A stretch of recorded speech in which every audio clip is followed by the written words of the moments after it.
by the Nigeria Leadership Initiative. We give a voice to the issues faced by average Nigerians and their expectations of their elected leaders.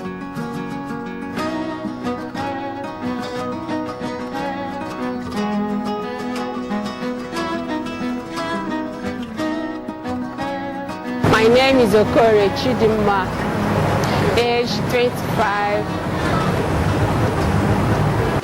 I'm a graduate. The issues young people in Nigeria, man, the most important aspect is unemployment. I mean, if they can be able to create jobs for them, definitely they won't be having problems in Niger Delta. The major problem is just jobs. They should create jobs for the youth, that's all. You see graduates everywhere. Go to the camp, you see graduates. They are ready, eager to work. That's not job. Not job in Nigeria.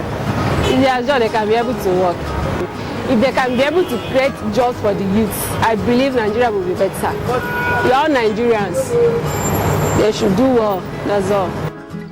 50% of Nigeria's population is under 25.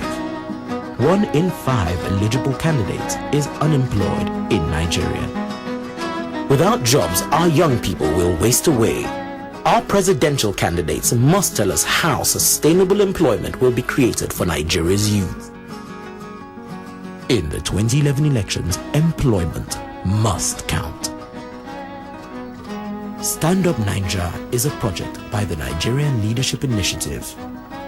The mission of the Nigeria Leadership Initiative is to create a global network of credible, accomplished, and community-spirited leaders committed to driving positive change in Nigeria.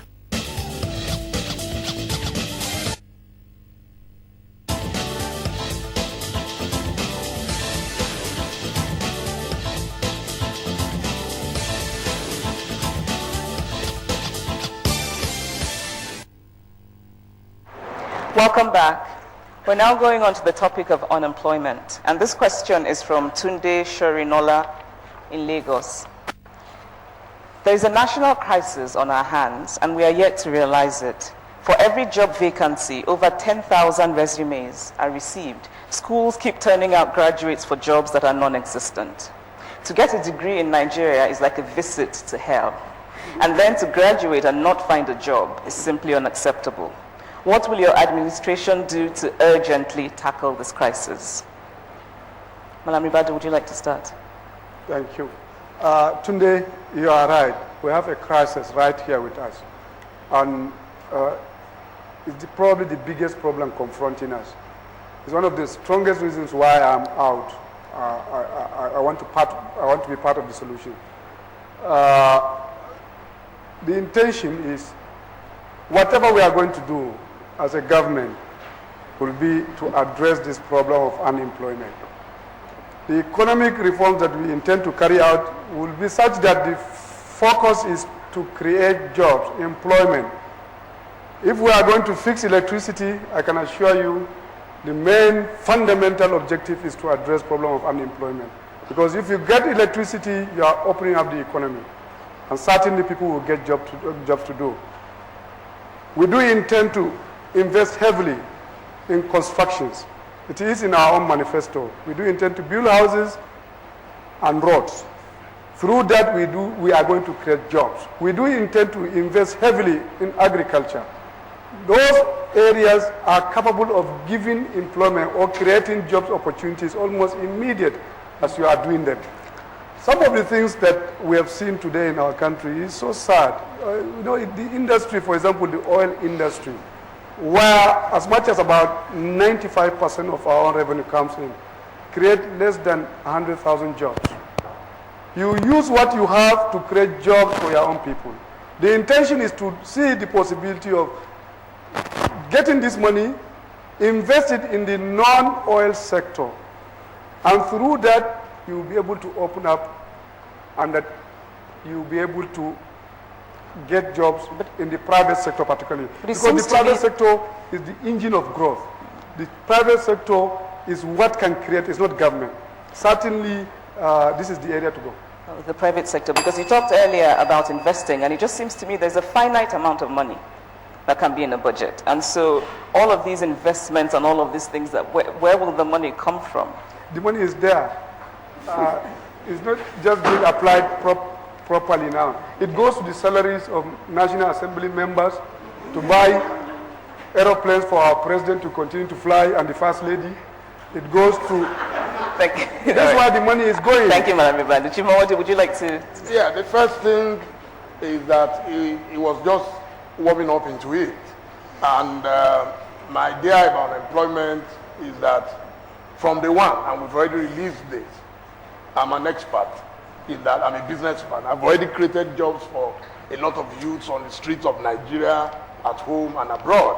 How? We will free Ovation International today has taken, I have a job. How many people are employed by Ovation International? Oh, hundreds of youths. There is no city today where you don't have street vendors selling the magazine, and they run into hundreds. But that's not even where I'm going. Where I'm going is that when you talk about diversification in the area of agriculture, we already have a plan. The 18 billion that we just spent on buying the private jet would have provided for me instantly 18 million jobs. I would have been able to have, 200,000 jobs. And how will I do it? 1,800 millionaires would have been created from that money. How? I'll tell you, a nephew of mine graduated, he couldn't get a job for 3 years. And he walked up to me and said, please, I need a job. We couldn't get. I said, why don't you think of something? And he came up with a budget of just 1 million.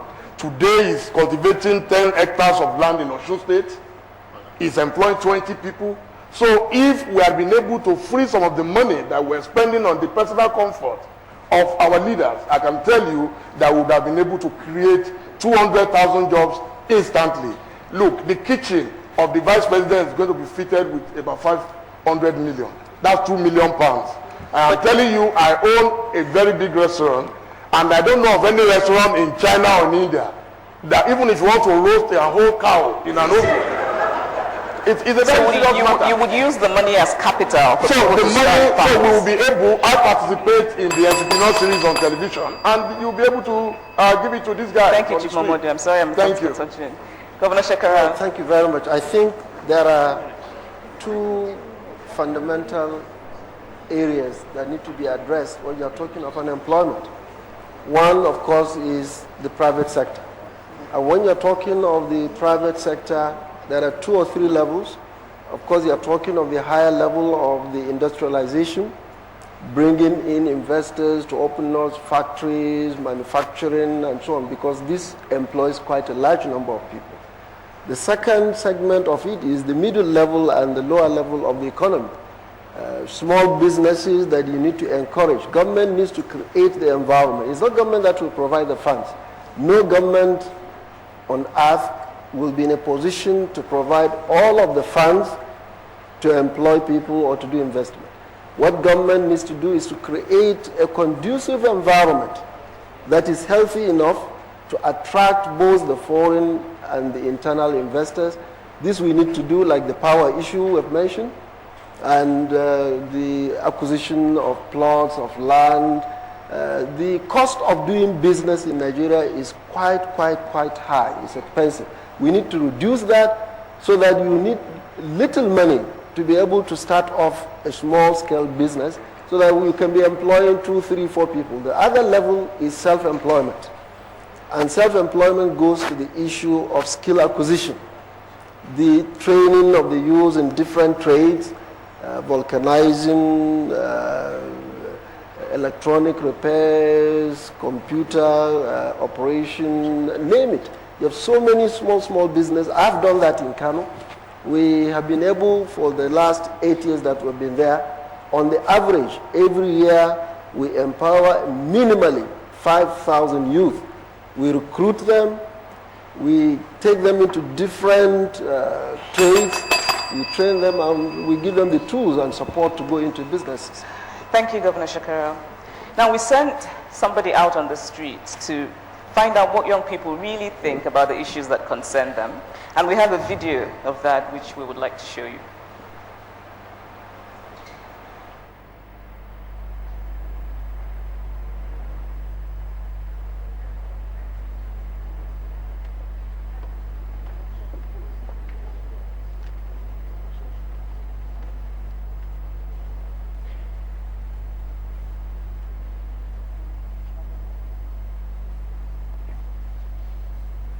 Nigeria's population comprises of individuals under the age of 35 years old. 70% is a very large percentage. For far too long, Nigeria's youth have been the silent majority of this country. But things are about to change. Here's what Nigerian youth have to say on the streets.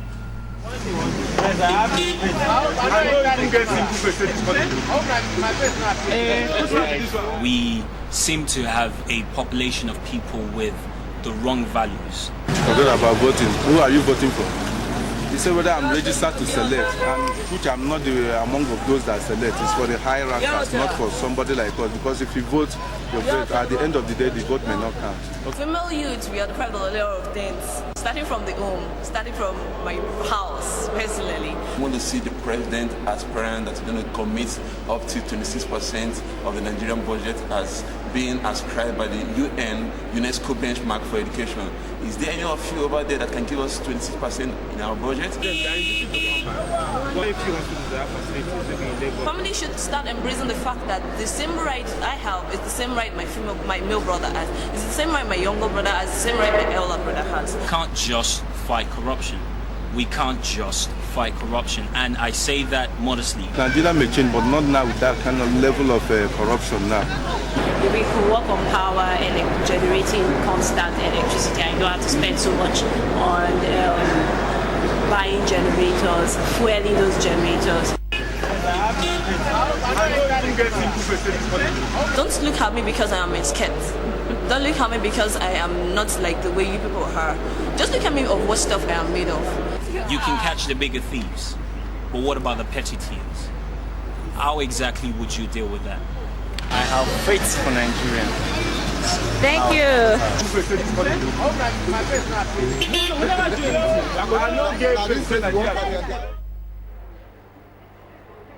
People in their own voices, so to speak. The young people don't just have comments. We also have young people who have questions. And we're going to take one question in a video from a young person.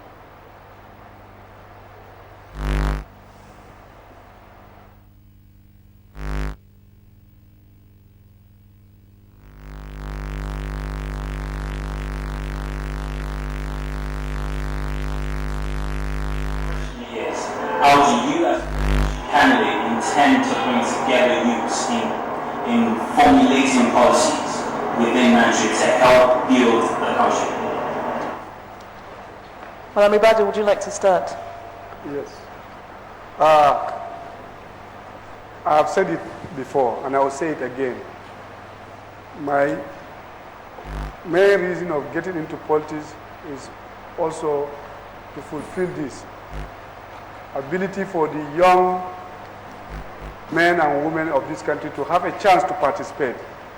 Not just say that you give them, but also to be involved in the development and growth of our own country. This is why I'm here, and this is what I want to do, to connect with the young people, to fully get involved and engage. I've gone around the world, I've moved around, and I've seen what young men and young women are doing all over the world. There's no reason why we cannot do it in our country. Young people are modern. They have the tools, they have the means, and they have the knowledge.